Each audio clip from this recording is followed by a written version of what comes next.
Раббыңның саған қандай қарым қатынаста екенін білгің келсе дейді, сен өзіңнің Құранға деген қарым қатынасың қандай екенін қара дейді.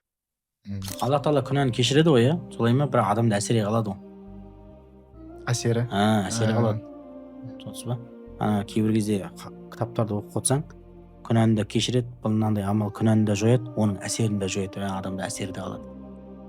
Құран оның әсерін де емдейді. Жараның орнын жазады деген сөз ғой.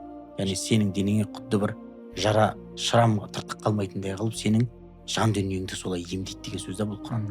Мұсылман адам Құраннан ажырамаса, яғни ешқашанда ол Аллах тағала оны жамандыққа душар етпейді. Өйткені